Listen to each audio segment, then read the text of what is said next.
Dövlətimizin başçısı İlham Əliyev PKK terror qruplaşmasının özünü ləğv etməsi ilə bağlı təbriklərini çatdıraraq bununla bağlı Türkiyə Prezidenti Rəcəb Tayyib Ərdoğanı təbrik etdiyini vurğuladı. PKK terror qruplaşmasının özünü ləğv etməsini tarixi hadisə adlandıran və bizi də sevindirdiyini deyən Azərbaycan Prezidenti bu məsələdə Rəcəb Tayyib Ərdoğanın siyasi iradəsinin ən başlıca rol oynadığını qeyd etdi. Bununla yanaşı dövlətimizin başçısı vurğuladı ki, Türkiyə dövlətinin gücü, qardaş ölkənin silahlı qüvvələrinin terrorçularla peşəkarcasına mübarizə aparması Türkiyə cəmiyyətindəki birlik də terror qruplaşmasının bu addımı atmasında əsas faktorlardandır.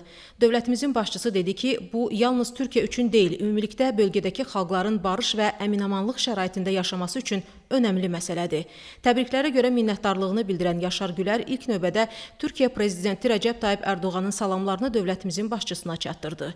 Prezident İlham Əliyev salamlara görə minnətdarlığını bildirdi, onun da salamlarını Türkiyənin dövlət başçısına çatdırmağı xahiş etdi. Qonaq bir neçə il əvvəl Azərbaycan Prezidentinin güclü iradəsi ilə bölgədə erməni terrorçularına tarixi dərs verildiyini xatırladaraq qeyd etdi ki, Türkiyə terrorla 41 illik mübarizəni zəfərlə bitirdi. Yaşar Gülər bundan sonra Türkiyədə sülh olacağına əminliyini bildirdi və bu hadisənin bölgə üçün əhəmiyyətinə toxundu.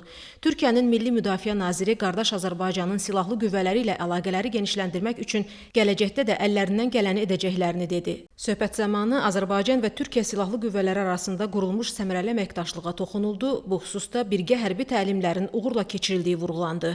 Azərbaycanla Türkiyə arasında qardaşlıq və müttəfiqlik münasibətlərinin bütün istiqamətlərdə, o cümlədən hərbi sahədə bundan sonra da uğurla inkişaf edəcəyinə əminlik bildirildi. Əlaqələrimizin daha da güclənməsində iki ölkənin dövlət başçıları arasında sıx münasibətlərin rolu vurğulandı. Görüşdə əməkdaşlığın perspektivləri ilə bağlı fikir mübadiləsi aparıldı.